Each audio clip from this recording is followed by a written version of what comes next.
Hello guys, welcome to Corbett turning. स्वागत है आपका हमारी नई वीडियो में। गाइस, आज की वीडियो में हम बात करने वाले हैं HTML एट्रीब्यूट के बारे में। आज हम पढ़ेंगे आईडी एट्रीब्यूट के बारे में। इससे पहले हम बात कर चुके हैं क्लासेस के बारे में। अगर आपने वो वीडियो नहीं देखी है तो उसका लिंक मैं आई बटन पे प्रोवाइड करा दूंगा और डिस्क्रिप्शन में भी दे दूंगा। तो अब आईडी एट्रीब्यूट के बारे में पढ़ते हैं, तो लेट्स गेट स्टार्टेड।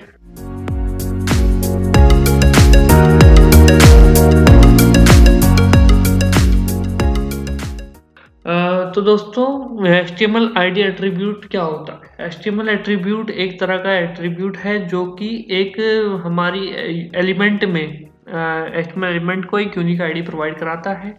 हम HTML के अंदर एक से ज़्यादा आईडी प्रोवाइड नहीं करा सकते। दोस्तों, जब मैंने बात करी थी क्लास के बारे में, तो क्लास एट्रीब्यूट में हमने देखा था, यहाँ पर मैं आपको दिखाता हूँ अपने VS कोड की स्क्रीन पे। तो यहाँ पर हम एक क्लास के अंदर एक से ज़्यादा क्लासेस ले रहे थे, ठीक है।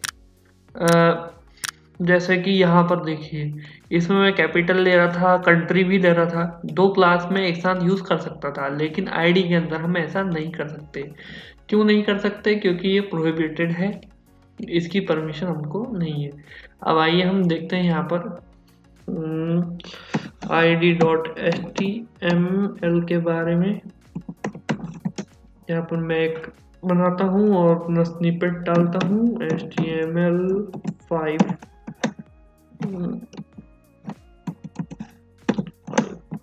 देखिए, स्निपेट आ चुका है। अब यहाँ पर मैं एक एग्जांपल लेता हूँ, जो कि यहाँ पर अब देखिए हम आईडी एट्रीब्यूट को कैसे यूज कर सकते हैं।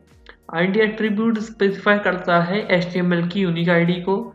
जो आईडी की वैल्यू होगी वो यूनिक होगी HTML डॉक्यूमेंट के अंदर, यानी कि हम सेम पेज के अंदर, मैं यहाँ पर आपको दिखाता हूँ।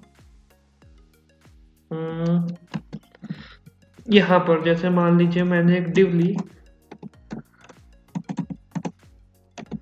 डिव, और इसकी एक आईडी देता हूँ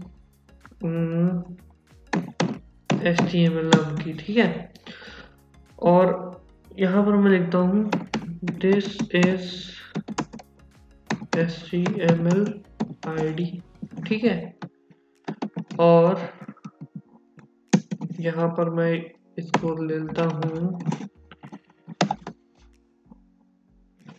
HTML नाम की ही दोबारा से, ठीक है।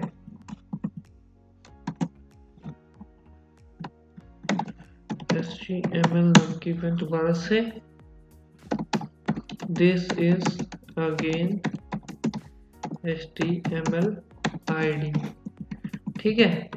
तो यहाँ पर मैंने क्या करा, पहले एक एलिमेंट लिया, उसके अंदर मैंने एक आईडी दी, आईडी का नाम दिया HTML। उसके बाद मैंने एक और डिव ली, उसकी भी आईडी रखी, ठीक है। लेकिन अगर मैं यहाँ पर और इनविजिबल नाम की आईडी ले लूँ, तो यहाँ पर मैं इसको कोड चलाता हूँ और आपको स्टार्ट करके इसको दिखाता हूँ, ठीक है। ये मान लीजिए मेरी HTML आईडी है, ठीक है। अब मैं यहाँ पर एक स्टाइल टैग लगाता हूँ और इसकी कुछ CSS करता हूँ, और यहाँ पर आईडी को लिखने के लिए मैं हैशटैग लगाता हूँ और यहाँ पर मैं स्टाइल लगाता हूँ। इसका लिख दूंगा कलर टोमेटो, और साथ में ही इनविजिबल का मैं कलर लिख देता हूँ ग्रीन, ठीक है, यहाँ पर। तो अब देखते हैं क्या चलता है मेरा। देखिए, यहाँ पर तो इसने ग्रीन कलर को एक्सेप्ट नहीं करा, ना टोमेटो कलर को एक्सेप्ट करा। ये किसी भी, क्योंकि हम एक एलिमेंट के अंदर दो आईडी को यूज नहीं कर सकते, इसलिए देखिए इसने काम नहीं करा, ठीक है। और अगर मैं यहाँ पर एक प्रॉपर्टी और लिख दूं, जैसे कि बैकग्राउंड ब्लू या बैकग्राउंड को देता हूँ ब्लैक। ठीक है, तो अब देखते हैं कौन सी प्रॉपर्टी मेरी काम करती है। कोई प्रॉपर्टी काम नहीं करेगी, तो इसका मतलब मेरे को यहाँ पर से एक एलिमेंट के अंदर मैं एक ही प्रॉपर्टी दे सकता हूँ। या तो मैं इसको HTML लूंगा, देखिए इसने HTML काम करा, या फिर मैं इसको इनविजिबल आईडी देता हूँ, इसको हटाता हूँ, आईडी काम करेगी। ठीक है, दोनों आईडी काम नहीं करेगी, पहली चीज हमने कंफर्म कर ली। अब आगे देखते हैं हमारी देखते हैं पीपीटी के अंदर। तो आईडी क्या करता है, एक स्टाइल डेकोरेशन स्टाइल शीट के अंदर होता है। इसको हम जावास्क्रिप्ट के अंदर भी यूज कर सकते हैं। किसी एलिमेंट को मैनिपुलेट या एक्सेस करने के लिए हम आईडी का भी इस्तेमाल करते हैं। और अपने एक्सपीरियंस में बताऊं आपको कि आईडी का जो यूज है वो काफी फ्रिक्वेंटली होता है रादर देन अ क्लास एट्रीब्यूट। ठीक है, तो आईडी का सिंटैक्स क्या है, हैश कैरेक्टर। ठीक है, उसके बाद आईडी का नेम आएगा, और अगर हमें CSS लिखनी है तो उसके बाद हम कर्ली ब्रेसेस लगाते हैं। जैसे कि हम इसमें करते थे क्लास वाले में, हम आपको याद होगा जब क्लास हम डिफाइन करते थे तो यहाँ पर क्लास इक्वल टू क्लास का नाम, और जब हमको इसको एक्सेस करना था तो हमने यहाँ पर लिखा डॉट लगाते थे, और यहाँ पर क्लास का नाम और कर्ली ब्रेसेस। सिमिलरली हम आईडी को भी ऐसे ही करेंगे, यहाँ पर आईडी इक्वल टू लिखा और आईडी के बाद यहाँ पर हैशटैग लगाया और यहाँ पर उसका नाम लिखा आईडी का, और यहाँ पर कर्ली ब्रेसेस के अंदर अपना CSS का कोड लिख दिया, स्टाइलिंग कर दी बेसिकली। ठीक है, आगे बढ़ते हैं। जैसे कि यहाँ पर ये कोड है आईडी एट्रीब्यूट का, इसको मैं जरा कॉपी पेस्ट करके आपको दिखाता हूँ। आउटपुट इसका ऐसा ही आएगा। ठीक है, तो मैं यहाँ पर आया और इसको मैंने कॉपी करा, और यहाँ पर मैं इसको Ctrl+A Ctrl+V करता हूँ, देखिए। ठीक है, यहाँ पर ये सिमिलर टाइप का इसका आउटपुट रेडी हो गया। अब आगे बढ़ते हैं, एक क्लास और एक आईडी में डिफरेंस क्या होता है। आज ये मैंने आपको अभी बताया है, एक बार और दोबारा समझ लेते हैं कि class name can be used by the multiple HTML element while an ID name must only be used by one HTML element within the page। ठीक है, हम एक क्लास एट्रीब्यूट को मल्टीपल एक एलिमेंट में मल्टीपल बार इस्तेमाल कर सकते हैं। ठीक है, with in the element multiple time हम डिस्क्राइब कर सकते हैं क्लास एलिमेंट को, लेकिन हम आईडी को सिर्फ एक बार ही डिफाइन कर सकते हैं। ठीक है, अब देखते हैं, यहाँ पर देखिए हमने क्लास और आईडी दोनों का ही इस्तेमाल यहाँ पर करा है। तो उसको कॉपी करके अगर मैं अपने स्क्रीन में लाऊं और यहाँ पर इस कोड को हटा करके यहाँ पर इसको चेक करते हैं कि इसमें ऐसा क्या है। तो इसको मैंने करा सेव और आए हम अपनी स्क्रीन पे, इसको हमने रिफ्रेश मारा, ये देखिए यहाँ पर अपना क्या है difference between class and ID. अब देखिए यहाँ पर हमने क्या करा, इसको समझते हैं। पहले हमने हेडिंग लिया, हेडिंग में अपना डिफरेंस लिखा, पैराग्राफ लिखा। अब मेन जो चीज़ आती है वो आती है इधर से। यहाँ पर हमने एक आईडी डिफाइन करी है माई हेडर नाम से, और यहाँ पर हमने लिखा है माई सिटी। ठीक है, अगर अब मैं क्या करता हूँ, यहाँ पर इस H2 को यहाँ से लंदन से हटा करके जस्ट ट्राई हम इसको यहाँ से कॉपी करते हैं और यहाँ पर भी इसको डिस्क्राइब कर देते हैं। तो अब देखते हैं क्या होगा, देखिए काम कर रहा है। ठीक है, तो ये कंफ्यूज करने के लिए ऐसी लैंग्वेज लिखी जाती है कि मतलब हम यूज़ नहीं कर सकते, लेकिन हम बिल्कुल यूज़ कर सकते हैं। एक आईडी को 2 बार 3 बार कहीं भी यूज़ कर सकते हैं, लेकिन हम उस एलिमेंट के अंदर मल्टीपल बार यूज़ नहीं कर सकते। यहाँ पर हम क्लास के अंदर एक और चीज़ दे सकते हैं, मल्टीपल क्लासेस, 1 2 4 6 8, आप जितनी मर्जी उतनी क्लास ले लीजिए। तो हम आईडी क्लास को यूज़ कर सकते हैं, लेकिन आईडी को सेम एलिमेंट के लिए मल्टीपल आईडी को यूज़ नहीं कर सकते। यही है इसका सबसे बड़ा डिफरेंस। तो अब आप आने वाले जब वीडियोस में आप देखेंगे, जब हम आने वाले वीडियोस में जो हम देखेंगे, जब हम फ्रेमवर्क्स में पढ़ेंगे, बूटस्ट्रैप पढ़ेंगे, टेलविंड पढ़ेंगे, तो उसमें हम आप देखेंगे जो स्टाइलिंग का जो फॉर्मेट है, जो स्टाइलिंग हम करेंगे किसी एलिमेंट की, वो हम बेसिकली क्लास के अंदर ही करेंगे, क्योंकि जो फ्रेमवर्क्स होता है उसमें एक एलिमेंट के अंदर हम मल्टीपल क्लास का जो फीचर है वो यूज़ कर सकते हैं। तो अगर हमको किसी भी एलिमेंट को बोल्ड करना है, बोल्ड के साथ साथ उसका बैकग्राउंड देना है, उसका तुम्हारा कलर चेंज करना है, फॉन्ट का कलर देना है, पैडिंग देनी है, मार्जिन देनी है, तो हम वो क्लास के अंदर इजीली कर लेंगे। आईडी के अंदर हमको फिर अपनी CSS लिखनी पड़ेगी। ठीक है, अब आगे बढ़ते हैं।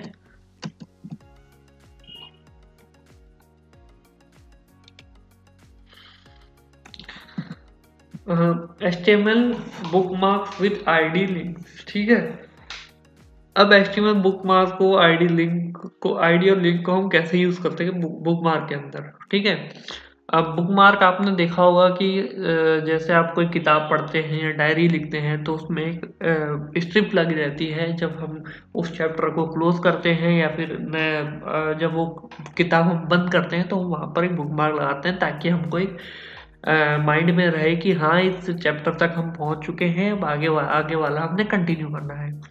तो ऐसे ही HTML बुकमार्क्स होते हैं, वो हम क्रिएट करेंगे। तो हम कैसे करेंगे? HTML bookmarks are use to allow readers to jump to a specific parts of a web page. ठीक है, बुकमार्क के थ्रू हम एक स्पेसिफिक पार्ट में हम जंप कर सकते हैं। ठीक है, जैसे कि मान लीजिए मेरे पास एक पेज है, एक वेबसाइट है, उसके अंदर बहुत सारे कंटेंट है, मीन 1000 लाइन का पीस ऑफ कंटेंट। अब मेरे को वहां पर सिर्फ एक स्पेसिफिक टॉपिक को पढ़ना है, तो मैं क्या करूंगा, मैं सिर्फ उसमें एक आईडी दे दूंगा, उस कंटेंट की आईडी को मैं डायरेक्ट जंप करा दूंगा वहां पर। ठीक है, तो यहाँ पर भी लिखा है बुकमार्क, अगर आपका पेज लॉन्ग है तो वो आपके लिए यूजफुल हो सकता है। बुकमार्क बनाने के लिए हमको पहले उसको क्रिएट करना होगा, उसके अंदर एक लिंक लगाना होगा। तो जब अगर हम उस लिंक को क्लिक करेंगे तो हमारा जो पेज होगा वो स्क्रॉल होगा उस लोकेशन की बुकमार्क पर। आगे देखते हैं, इसका एक एग्जांपल है, यहाँ पर इसको समझते हैं। पहले इसको मैं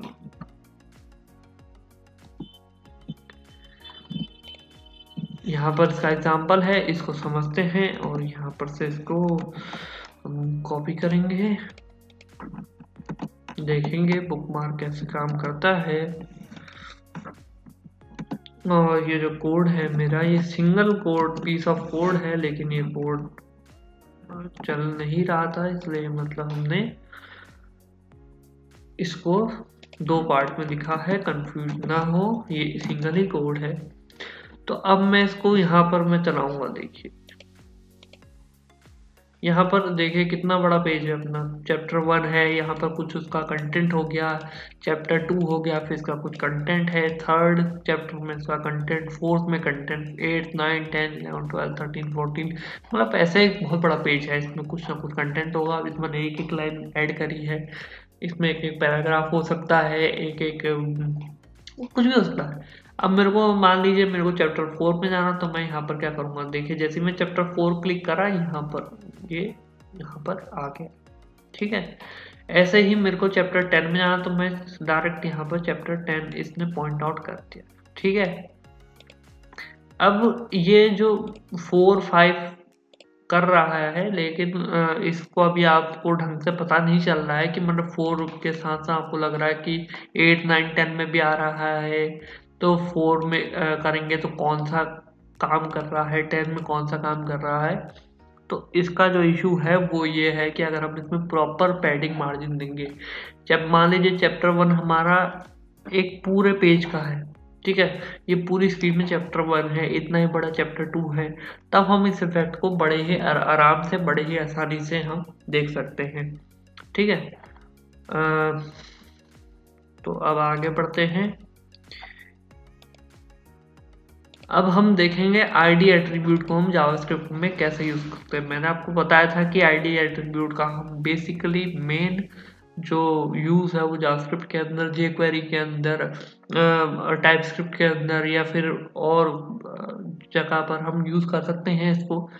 और आईडी एक मतलब प्लस पॉइंट है अगर हम जावास्क्रिप्ट में यूज करेंगे। The reason is ID must be unique. ID unique रहती है किसी भी एक विद इन एलिमेंट के अंदर, ठीक है। तो अगर हमें उस एलिमेंट को एक्सेस करना है, अगर हम क्लास लेंगे तो एक एलिमेंट के अंदर मल्टीपल क्लासेस हैं, तो हो सकता है उसके अंदर वो, मान लीजिए मेरे पास 4 क्लासेस हैं, ठीक है। मैं आपको एग्जांपल समझाता हूँ स्क्रीन पे। यहाँ पर आते हैं, ठीक, कंट्रोल जेड करूँगा मैं, ठीक है। अब मान लीजिए मेरे पास यहाँ पर 4 क्लास है, ठीक है। एक माई हेडर है, सिटी है, ऐसी कहीं कंट्री होगा, कुछ होगा। अगर मैं यहाँ पर सिटी लूँगा, इसको क्लास जावास्क्रिप्ट से एक्सेस कराऊंगा, लेकिन यहाँ पर जो मेरा ये सिटी है ये मेरा इस वाले में भी है, उस वाले में भी है। यानी कि अगर मैं इसमें कुछ जावास्क्रिप्ट का कोड लिखूंगा तो वो तीनों के लिए काम करेगा। लेकिन यहाँ पर आईडी जो है वो सिंगली डिफाइंड है, तो अगर मैं यहाँ पर आईडी से कुछ करूँगा तो वो सिंगल है, तो मतलब उसी ही डिव पर उसका इम्पैक्ट पड़ेगा और किसी डिव पर उसका इम्पैक्ट नहीं करेगा पड़ेगा। तो इसलिए मैं आपको एडवाइस दूंगा, जब भी आप आईडी के साथ डील करें तो उसको यूनिक रखने की कोशिश करें। हो सके तो उसके आगे नंबरिंग कर दें, जैसे माय हेडर है, आपके पास मल्टीपल हेडर है तो यहाँ पर 01, 02, 03 ऐसे करके उसको डिफाइन आप कर सकते हैं, ठीक है। वैसे ही यहाँ पर क्लास है, क्लास आप मल्टीपल यूज कर सकते हैं, आपसे कोई ऐसा सच प्रॉब्लम है नहीं। तो जब भी आप जावास्क्रिप्ट में जाएं, जावास्क्रिप्ट का काम करें तो क्लासेस को ना ले करके जावास्क्रिप्ट में आईडी को ले, ठीक है। अब यहाँ पर है क्या, जैसे कि हम आते हैं इस कोड को कॉपी करेंगे और यहाँ पर चलते हैं, ऊपर कर दे। यहाँ पर क्या है, एक हमने यहाँ पर कुछ हेडिंग ली है यूजिंग जावास्क्रिप्ट, यहाँ पर पैराग्राफ लिया है, ठीक है। और यहाँ पर हमने एक हेडिंग ली, हेडिंग के अंदर हमने हेलो वर्ल्ड प्रिंट कराया, एक बटन लिया, बटन के क्लिक पे हमने फंक्शन चला रखा है, और चेंज टेक्स्ट नाम का बटन का टेक्स्ट है, और उसमें स्क्रिप्ट यूज करी है, स्क्रिप्ट में लिखा हमने फंक्शन। तो जब भी हम आईडी को जावास्क्रिप्ट के अंदर गेट करते हैं तो हम एक मेथड का यूज करते हैं, उस मेथड का नाम है गेट एलिमेंट बाय आईडी। अब देखते हैं क्लास के अंदर, क्लास को हमने जब जावास्क्रिप्ट के अंदर यूज करा था तो हमने यहाँ पर यूज करा था gate elements bye class name, ठीक है। ऐसा ही अब हम इसको जो यूज करेंगे वो हम यूज करेंगे गेट एलिमेंट बाय आईडी से, ठीक है। और आईडी बाय इनर एचटीएमएल, यानी कि इस आईडी का हमने एचटीएमएल के अंदर वाला ये जो चीज है इसको हमने चेंज करना है डायनेमिकली, मतलब बटन क्लिक पर हम ये कंटेंट जो हमारा चेंज हो जाए।